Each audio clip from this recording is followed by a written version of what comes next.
রুমার প্রেমের ফাঁদে পা দিল ইন্দ্র। ঝুমকিকে মারার অপরাধে ছুটিকে শাস্তি দিতে গিয়ে সবাইকে বোকা বানালো অভি। হ্যাপি এভার 70 দেখা যাবে আজকের পর্বে। বিস্তারিত জানতে ভিডিওতে একটি লাইক দিয়ে চ্যানেলটি সাবস্ক্রাইব করে সম্পূর্ণ ভিডিওটি দেখতে থাকুন। গল্পের শুরুতেই আমরা দেখতে পাবো অভি তো ঘুমিয়ে আছে, এদিকে ছুটি গিয়েছে ঝুমকির রুমে প্রতিশোধ নিতে। এদিকে হঠাৎ বিকট চিৎকারে ঘুম ভেঙে যায় অভির। বাঁচাও, আমাকে বাঁচাও। চোখ মেললে অভি প্রথমেই খেয়াল করে ঘরের ভিতর ছুটি নেই। বলছে কি ব্যাপার, ছুটি নেই কেন, ছুটি কোথায় গিয়েছে? ঘুম জড়ানো চোখে বিছানা থেকে লাফিয়ে উঠে সে। অভির মনে হাজারো প্রশ্ন। এত রাতে ছুটি কোথায় গেল? কার চিৎকার শোনা যাচ্ছে? কোনো বিপদ হলো নাকি? তাড়াহুড়া করে ঘর থেকে বেরিয়ে আসে অভি। আর তারপর যে দৃশ্যটা সে দেখে তা দেখে সে হতবাক হয়ে যায়। দেখা যায় ঝুমকিকে একটা বড় বস্তার মধ্যে ঢুকিয়ে রেখে ছুটি লাঠি দিয়ে একের পর এক বাড়ি মেরে চলেছে। ঝুমকির হাত পা বাঁধা, সে শুধু চিৎকার করছে আর লাফাচ্ছে। ছুটি আমায় ক্ষমা করে দে, আমাকে আর মারিস না, আমি খুব ব্যথা পাচ্ছি, এইভাবে চিৎকার করছে। ছুটি তখন বলে আজ তোকে ছাড়বো না, মিথ্যা অপবাদের শাস্তি আজ তো তোকে পেতেই হবে। ঝুমকি যখন বস্তাসহ লাফাতে লাফাতে উঠে প্রায় গেটের কাছে চলে এসেছে আর ছুটি পেছন পেছন লাঠি হাতে তেড়ে যাচ্ছে, ঠিক তখনই সেখানে পৌঁছে যায় অভি। লাঠি হাতে ছুটিকে দেখে অবাক হয়ে যায়, বলে আপনি এত রাতে লাঠি নিয়ে কী করছেন? চোর ঢুকেছিল নাকি? আমাকে ডাকতে পারতেন, আপনি একা একা সবটা সামলে নেবেন কি করে ভাবলেন? আমরা তো সবাই মিলে চোরটাকে ধরতে পারতাম। ছুটি তখন হাঁপাতে হাঁপাতে বলে না উকিল স্যার, চোর নয় ঝুমকি। ঝুমকির নাম শুনে অভি বিরক্ত হয়ে বলে ও আবার কি করেছে? নিশ্চয়ই কোনো শয়তানি করেছে, তাই না? ছুটি তখন মাথা নেড়ে বলে না, এবার কিছু করেনি, এবার যা করেছে আমিই করেছি। যা শুনে অভি অবাক হয়ে যায়, বলছে মানে আপনি আবার কি করেছেন? ছুটি তখন বলতে থাকে সকালবেলা ও তো সবার সামনে মিথ্যে বলে আমাকে ফাঁসি দিয়েছে, বলল আমি নাকি ওকে মেরেছি। তখন ভাবলাম যখন মিথ্যেটাই বলে দিয়েছে তাহলে মিথ্যেটাকে এবার সত্যি করব। তাই ওকে কম্বল জড়িয়ে বস্তায় ভরে আজকে উচিত শিক্ষা দিয়েছি। কথাটা শুনে অভি কয়েক সেকেন্ড চুপ করে থাকে, তারপর সে অট্টহাসি হাসতে থাকে, যা দেখে অবাক হয়ে যায় ছুটি। অভি তখন বলে আপনি সত্যি ঝুমকিকে পিটিয়েছেন? ছুটি তখন বলে কেন, আপনার কি কোনো সন্দেহ আছে?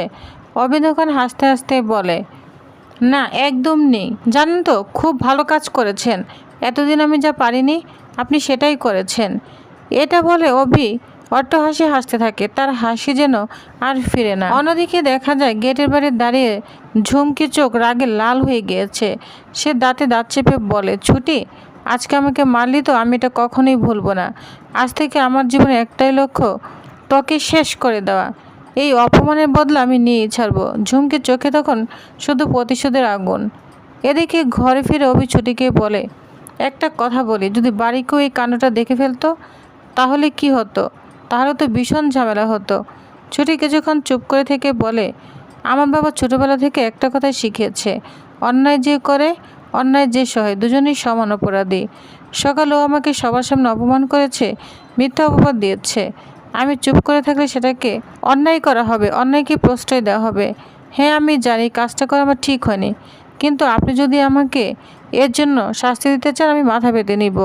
অভি তখন বলে কি বলছো তুমি? তোমার কথা শুনে তো আমি অবাক হয়ে যাচ্ছি। অভি তখন হেসে বলে আরে আমি তোমার উপর রাগ করবো কেন, আমি তো অনেক খুশি হয়েছি, কারণ আপনি একটা অসাধারণ কাজ করেছেন। ছুটি অবাক হয়ে বলে মানে?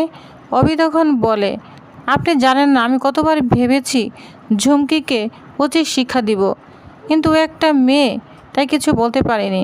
সারাক্ষণ শুধু আমার মাথার উপরে বসে থাকে, অভি অভি বলে ডাকতে থাকে, শুধু অভি আর অভি করে। আর বিয়ে করতে চাই বলে মাথাটা একদম খেয়ে ফেলেছে। সত্যি বলছি আপনি ওকে একটা উচিত শিক্ষা দিয়েছেন। এটা বলে অভি হাসতে থাকে।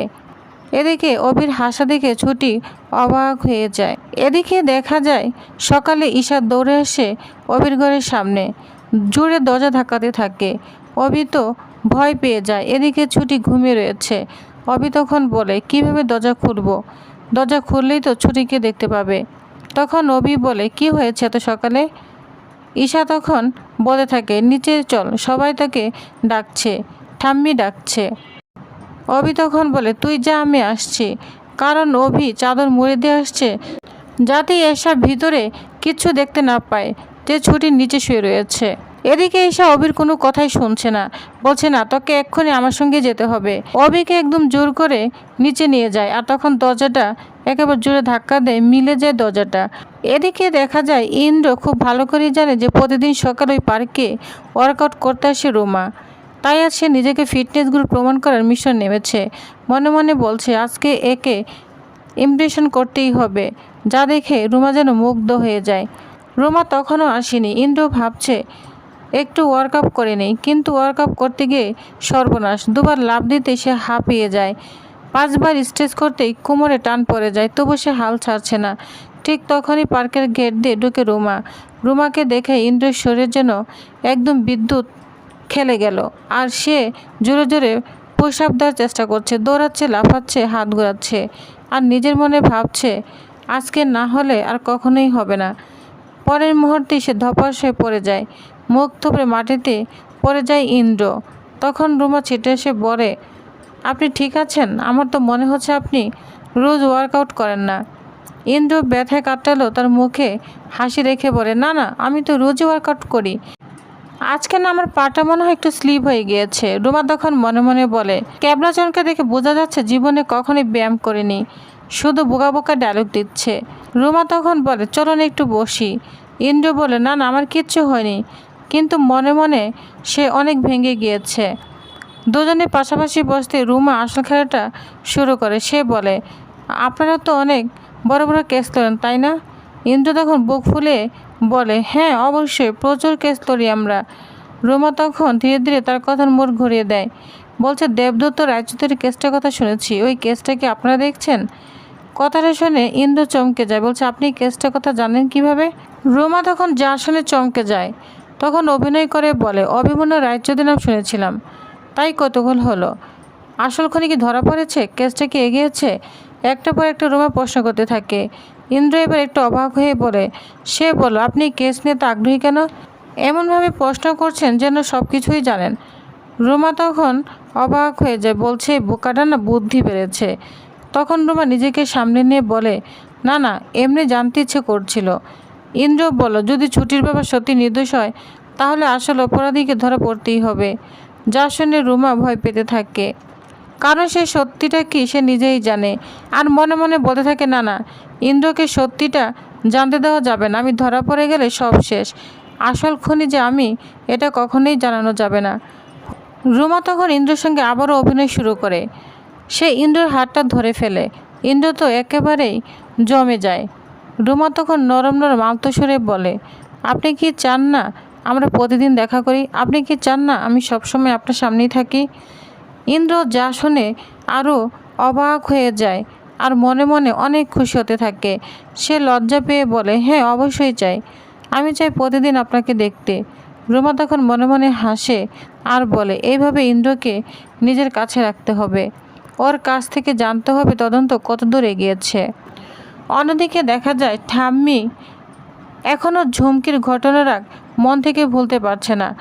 শতরূপা বলে, মা এসব ছেড়ে দিন তো। ঠাম্মি বলে, এত বড় ঘটনা ঘটেছে আর আমি চুপ করে থাকবো? ঠিক তখনই আমরা দেখতে পাবো ঈশা এসে অভিকে নিচে নিয়ে আসে। অভি অবাক হয়ে বলে, কি হয়েছে ঈশা? ঈশা বলে, ঠাম্মি তোমার সঙ্গে কথা বলবে। ঠাম্মি তখন গম্ভীর গলায় বলে, তুমি হয়তো আমার কথা শুনবে না, কিন্তু একটা কথা ভেবে দেখো, কাউকে অপছন্দ করলেই কি এভাবে মারা যায়? যদি ঝুমকি পুলিশের কাছে যায়, রায়বাড়ির সামান কোথায় থাকবে? তোমার বোর জন্য কি আমরা সবাই জেলে যাব? অভি তখন চুপ করে সব কথাই শুনতে থাকে। তারপর অভি বলে, তুমি ঠিক বলেছ ঠাম্মি, আমি একজন উকিল, আইনের চোখে আমার কাছে সবাই সমান, তাই আমার চোখে ছুটি ভুল করেছে, ওর শাস্তি হওয়া উচিত, আর সেই শাস্তিওকে আমি অবশ্যই দিব। যা শুনে ঠাম্মি আর ঈশা অনেক খুশি হয়ে যায়। এদিকে অভি ছুটির রুমে গিয়ে অভিনয় করতে শুরু করে, ঘরের এটা সেটা ফেলতে থাকে আর আওয়াজ করতে থাকে, যা দেখে ছুটি তো অবাক হয়ে যায়, বলছে, আপনি এরকম কেন করছেন? অভি ছুটি কোনো কথার উত্তর দেয় না। এদিকে টেবিলে বই ছুটছে, বালিশ ছুটছে, সব কিছু উল্টাপাল্টা করে ফেলছে। বাইরে দাঁড়িয়ে ঠাম্মি, ঈশা, শতরূপা সব শুনছে। শতরূপা বলে, অভি শান্ত হ। কিন্তু অভি আরও জোরে চিৎকার করে বলে, ছুটি তুমি এটা কি করে পারলে? তোমার ছেলেবেলার বন্ধুকে এভাবে মারলে? ছুটি তো ভয় পেয়ে যায়, বলছে উকিল স্যার আমি তো আপনাকে সব বলেছি, তাহলে এরকম কেন করছেন? কিন্তু অভি ছুটির কথা গুরুত্ব দেয় না, সে চিৎকার করতে থাকে, বলছে চুপ, একটা কথাও বলবে না। অভির কাণ্ড দেখে অবাক হলো, পরে বুঝতে পারে ছুটি যে অভি নাটক করছে। অভি তখন জোরে জোরে বলতে থাকে, ছুটি তোমাকে কিন্তু আজ আমাকে জবাব দিতেই হবে। এরপর অভি ছুটিকে বুঝিয়ে দেয় অভিনয় করার জন্য কি কি করতে হবে, ছুটিকে সব বুঝিয়ে দেয়। ছুটিও তখন অভির প্ল্যান অনুযায়ী কান্না শুরু করে দেয়। অভি তখন বলে, একটু জোরে কান্না করুন, আপনি তো খুব ভালো অভিনয় করেন। ছুটি এবার বুঝে যায়, তারপর সে জোরে জোরে কান্না করতে থাকে, বলছে আমি ভুল করেছি, আমাকে মাফ করে দিন। এদিকে আড়ালে দাঁড়িয়ে ঠাম্মি এবং ঈশা খুব খুশি হতে থাকে, কিন্তু অভির মা খুব কষ্ট পেতে থাকে। অভিকে শান্ত হওয়ার কথা বলে, কিন্তু অভি অভিনয় চালিয়ে যাচ্ছে, এমন ভাব করছে যে যেন ছুটিকে মারছে। তখন শতরূপা ঠাম্মিকে বলে, মা বলুন না, আমাদের বাড়িতে রীতি আছে, বউকে মারা নিষেধ, আপনি নিষেধ করুন না আপনার নাতিকে। তখন ঠাম্মি বলে, দাদুভাই তুমি কিন্তু ওকে মেরো না, সে শিক্ষা তোমাকে দেয়নি। কিন্তু অভি জোরে জোরে এমন আচরণ করতে থাকে যেন সে ছুটিকে মারছে। আর এদিকে অভির মা খুব কষ্ট পাচ্ছে। ঠাম্মি বলছে, খবরদার অভি মেরো না, কিন্তু অভি অভিনয় চালিয়ে যাচ্ছে। এরপর আমরা দেখতে পাবো অভি এবং ছুটি দুজন তর্ক করতে করতে এবং বালিশ ছোড়াছড়ি করতে করতে বালিশটা ছিঁড়েই যায়। সেই তুলো নিয়ে দুজনে এমন কাণ্ড করতে থাকে, পুরো ঘর তুলো দিয়ে একদম ভরে যায়। ঠাম্মি এসে এবং বাড়ির সবাই রুমের ভিতরে ঢুকে পড়ে। ঠাম্মি তো অবাক হয়ে যায় যে অভি তো এতক্ষণ নাটক করেছে, সে বুঝতে পেরেছে। তখন অভিকে বলে, অভি আমি তো বলেছিলাম তোমার বউকে শাসন করতে, এটা তুমি কি করলে? অভি তখন বলে, কি করবো ঠাম্মি, তুমি বিশ্বাস করো আমি ছুটিকে কঠিনভাবে শাস্তি দিতে চেয়েছি, কিন্তু কি করব, আমার বউটা তো কিউট, আমি শুধু বারবার ওর প্রেমে পড়ে যাই। যা শুনে ঠাম্মি রাগান্বিত হয়ে অভির দিকে তাকায়। তো টিউবার্স, তাহলে নেক্সট আকর্ষণীয় পড়বে আরও কে থাকছে তো জানতে অবশ্যই আমার সাথেই থাকুন। ধন্যবাদ।